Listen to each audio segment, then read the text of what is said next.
Alright, so this is that server I was talking about. I'm gonna do a short video just to cover some things that I've been asked to talk about. I'm actually going to wait to really start playing until they get the first patches out because one of the things I immediately noticed was I went to make my good old swordsman here and I hit gung ho, and gung ho is not working the way that it's supposed to. I'm sure there are other skills like this, and I'm sure whenever the developer wakes back up, he'll probably fix them. But for now, oh, I forgot I need to spin my stats again. One of the things I want to cover that I've been asked to cover is how the stat system works now. I have 35 points, so I can actually show this.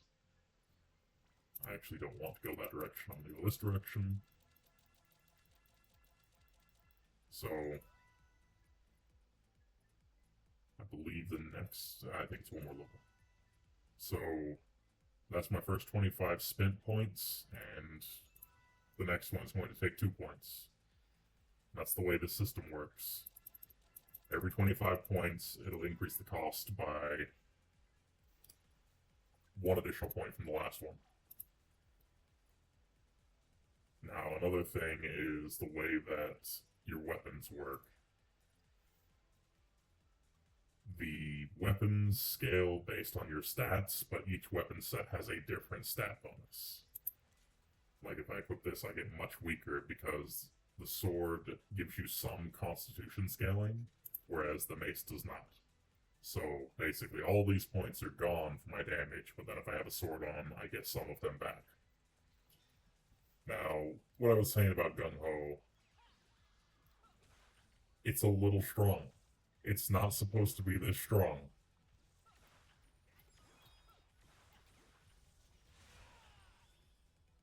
And it kind of breaks the game.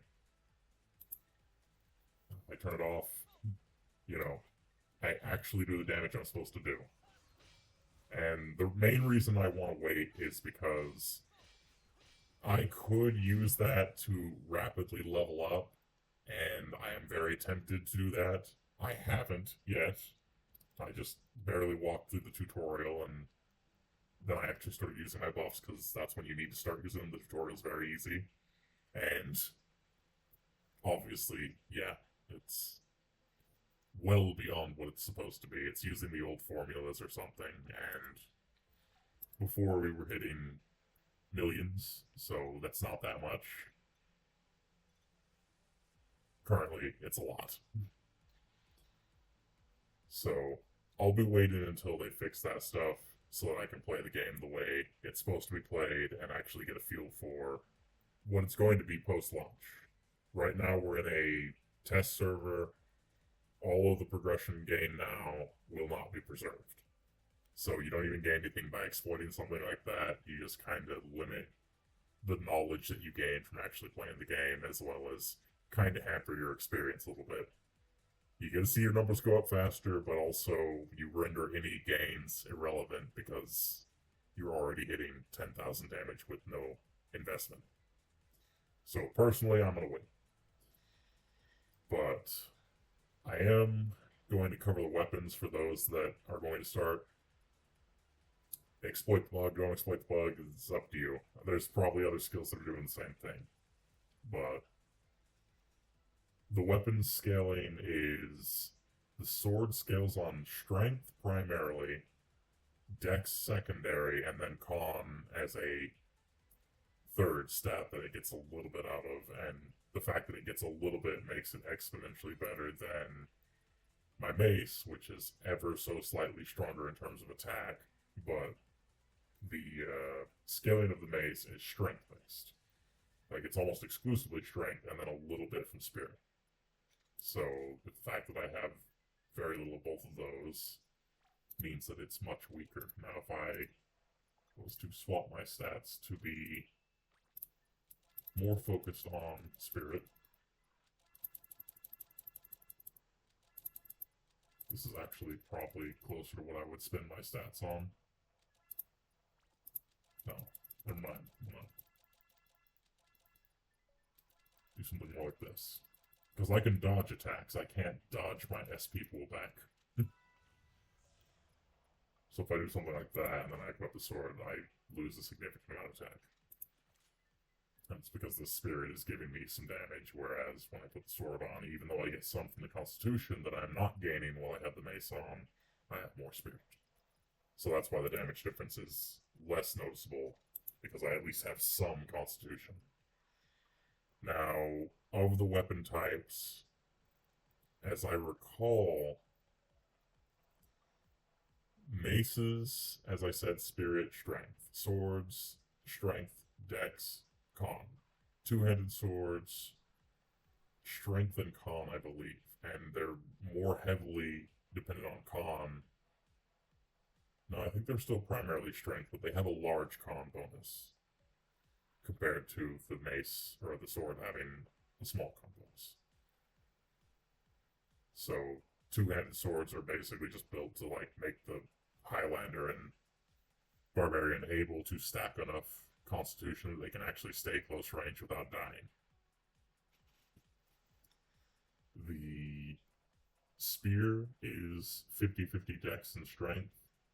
The two-handed spear is much more strength, or much more dex, less strength. The rapier is your pure dex melee weapon. And is there any more? The two-handed mace. I believe the two-handed mace is similar to the sword. It has a higher strength ratio, higher spirit ratio, and then a small constitution ratio built into it. I think. I know it doesn't scale as well as the two-handed sword on con. But it also does have that spirit scaling, so it kind of offsets. For your ranged weapons, you have the crossbow. It's a pure dex scaling weapon. It doesn't have a particularly high scaling value, but it's pure dex. You don't need to get anything else to scale it up.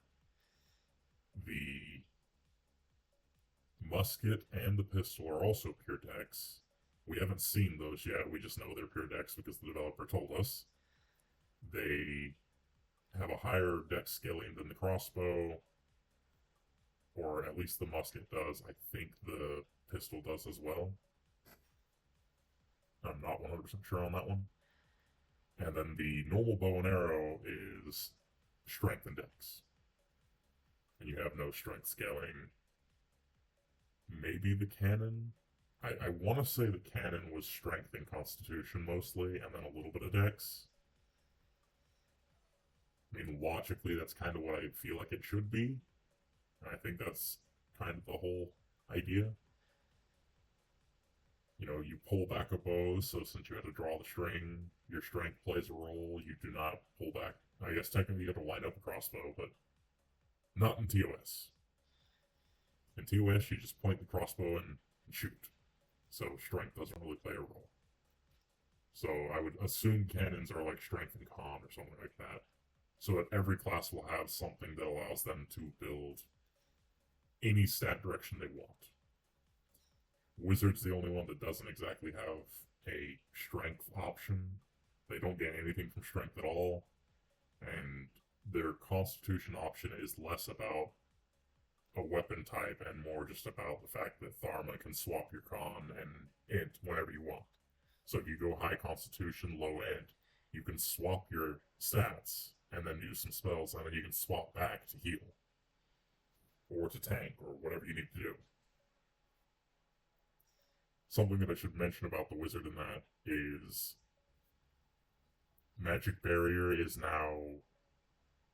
It's Magic Barrier from MapleStory. If you've played MapleStory, it converts all the damage you take into your SP, which, since you're going to be building high SPR on a wizard anyway, is basically just, that's all your bulk. You don't need any constitution. I think you still do, you need some, because it's only like a 90% conversion, but basically 10x your HP.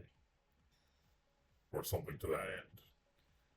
So, keep that in mind if you're going to play mage. Use that buff, and it also blocks a lot of status elements. It's another thing to be aware of. So, but but the weapon types for them are simple. The rod is your SPR and in scaling, and then the two-handed staff is your pure in scaling. And the multiplier on the two-handed staff is well above 1.0. So if you go two-handed staff and you're high end, you're going to see a pretty good damage increase if you can cast your spells, because you're also going to have very low MP. I call it MP. I do that all the time. It's SP, but it's the same thing. You know what I mean. And Monk is the last weapon type. And it's not so much that Monk is a weapon type. Monk is the only character that can actually use unarmed right now. Very later on, you'll be able to get the Knack and the Naktai or Naktoi. It's another martial artist, and they also gain improved scaling, and they gain the ability to have a weapon while not wielding a weapon. While they're in their martial arts stance, they will gain a weapon modifier.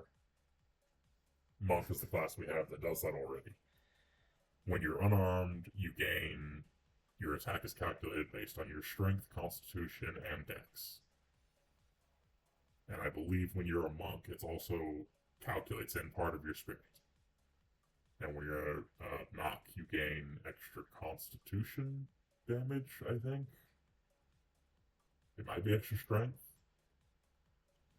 It's one of the two. I don't remember, but they mentioned something about that. So, as far as classes go, a couple things I can cover on that is the mages got like a total rework. The cryo is your mobbing class now, and the pyro is your boss nuker. The pyro stacks up burns with their spells, and then they can detonate the burns with flare. The cryo has just a lot of AoE, and they can detonate their ice wall with frost explosion, and it does a giant AoE, like a map-wide AoE around them when they do that. So it's just a tactical nuke that you can drop out as you need it.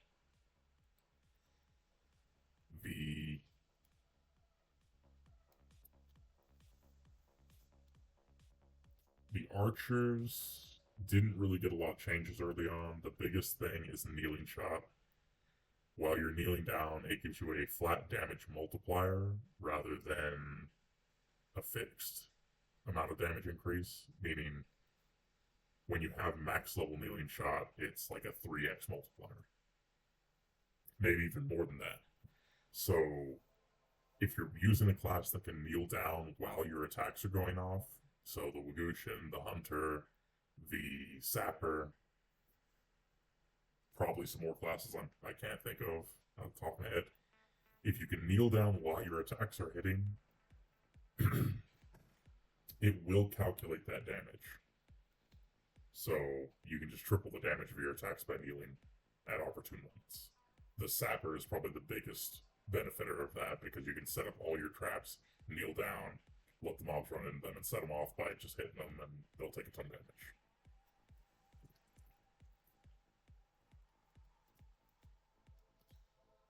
The Cleric is basically just full support.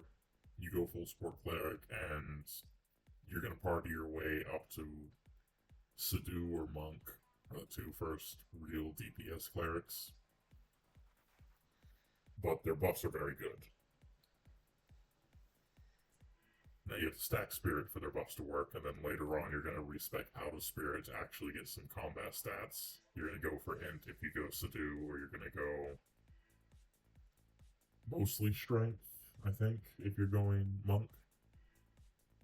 Monk is a complex thing. I'll have to do a full video on a Monk later on and explain how it works after I kind of figure out how it works myself, because I'm not 100% sure of all the interactions, but it's the most complex Cleric skill-based class.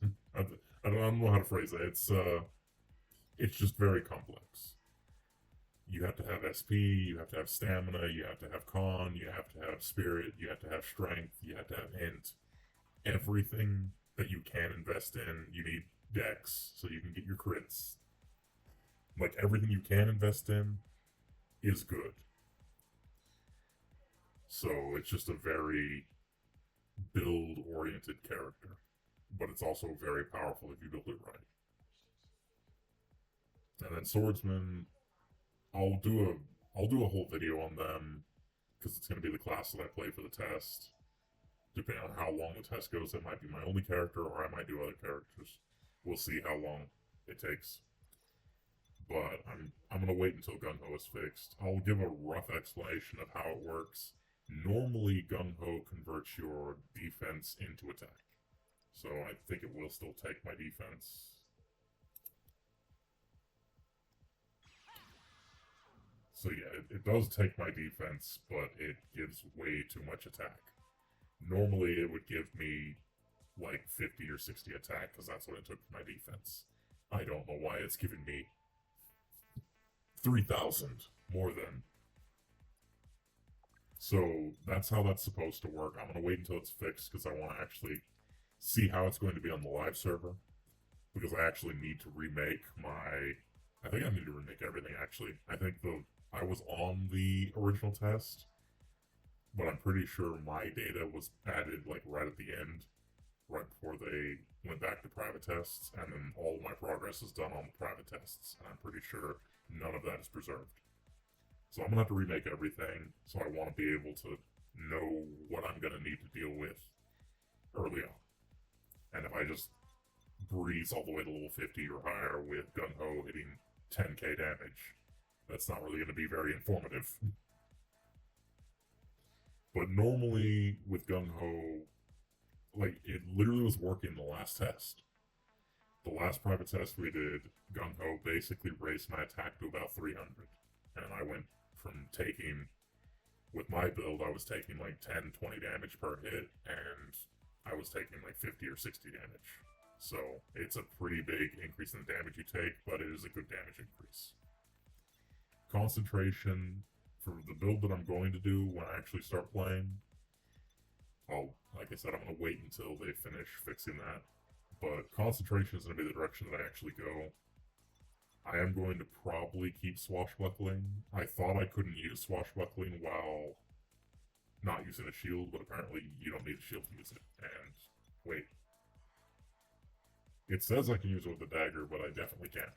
So I probably will use, or lose swashbuckling. I'll go swordsman too, just to get more concentration. The way concentration works is it still has a hit count, but it's a much larger damage increase. Like, I have no dex right now, and it's 42. So,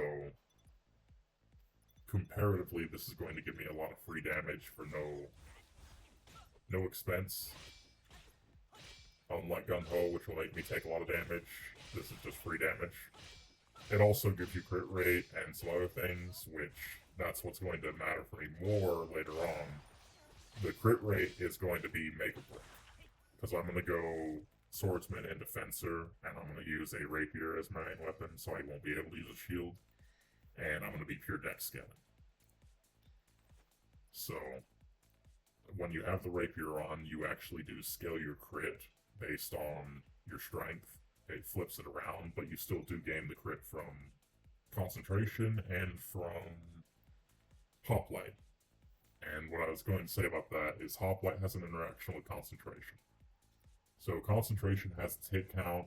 You get 10 hits, it's 10 boosted hits, then it's gone. You have to wait for its cooldown, then you can do it again. When you have hoplite, Fenestra, the buff from hoplite, makes it so that you have the effect of concentration on all of your attacks. Whatever your concentration level is, it just applies that to all of your attacks with no hit count limit. And when you use concentration, all of the damage from all of your hits of concentration applies to your first hit. So you pop concentration, you do your thrust with the rapier, and it's just one giant boom, and you're done. And then you go back to just Fenestra giving you normal concentration for all your hits. So that's the direction I'm going to go. There are a lot of options with swordsman. Cleric is it's a slow start, and then it gets a lot of options later on. I think Cleric is probably the best class, like if you want an all-rounder. But Swordsman has a lot of options too. You have your unarmed character, you have your dex scaling, you have your just tank. You be a pure tank with Peltesta, and you can do really good damage with that. And then the big thing is Barbarian. I was messing around on that in the last test, and Barbarian is kind of busted. It's probably going to get nerfed, honestly. But the lower life you are on Barbarian, the more damage you deal. And I was dealing 100,000 damage easily on a Barbarian. And considering that you had to work pretty hard to get 5,000-6,000 damage, 100,000 is a lot. So they're probably going to nerf that, but it is a nice interaction that you can take that into other classes, and you can create a lot of very strong stuff. And as far as the developer has said, that's going to stay. So you can just pick up Barbarian. You could take Barbarian into... Well, it wouldn't be very good, but you could take Barbarian into Fencer and then be pure Dex. The problem with that is you don't really get hit when you're pure Dex. You evade most of your attacks, so you won't ever be low life. But if you were, you'd be able to get the damage amp while also having the concentration mechanic. And it's just pretty good. It's good all around. I'll do more information on classes when I actually really get started, depending on what classes I'm playing, how long it takes me to hit 50, how much content gets expanded in that time frame. I might jump to other classes and kind of make a build and explain how it works. But that's a pretty good outline. I covered the most important thing, which is what I was asked to cover, the weapon types. Know what your weapon type is, plan around it, make sure your stats support it, and you'll be fine. There are some other things with the weapon types, but I actually don't remember them. Like, similar to the monk, when the monk is in their combat stance, their actual, like, monk stance, they scale it unarmed. And there's some other classes that when you activate their special stances, they change the way their weapon scaling works. I believe the Highlander is one, or maybe it was the one of the two greatsword users. Maybe it was a higher level class. One of them changes the greatsword from scaling on Constitution to scaling on Strength, and it goes to like a 3x multiplier for Strength. So it makes you just have a ridiculously high Strength scaling. And I think Defender makes it so that I think Defender's broken still. It was reported in the last test, and I don't know if it got around to getting fixed. I never saw them confirm that it was fixed. Right now, it makes it so your damage scales on your Constitution for everything, and what it's supposed to do is make it so that your weapon type scales more on your Constitution than it normally would. And I'm not sure exactly what the interaction on that is supposed to be, but that's another thing that has been explained. I haven't seen it firsthand, but basically, if you're going to be a tank, you use Defender, and that's going to make it so your con turns into a little bit of damage. Nowhere near what it is right now. If you use Defender right now, you're going to see your damage, unless it's been fixed. I don't know if it has, but if it hasn't, you're going to see a ridiculous damage increase from it. Probably less than Gung Ho. Gung Ho is a little bit stronger, but yeah. When it works as it's supposed to work, it's going to be much more reasonable. It's probably going to be like a 0.5 con scaling or something compared to like a strength scaling. So it'll be good. It'll be worth using if you're a tank. You're not going to like go pure DPS and then use Guardian just to get the broken damage increase and the armor on top of it. I mean, right now, the thing about Guardian is it doesn't stack with Gung Ho, and the fact that Gung Ho is producing these ridiculous numbers means that even if Guardian is still broken, Gung Ho is better. But yeah, I think I'll call it there, and I'll I'm gonna make time to play as soon as they finish like the first patches, because I've already done the tests. I found the bugs and used them during the tests, and I want to actually somewhat have a legit experience. So I'm gonna call it there. Later.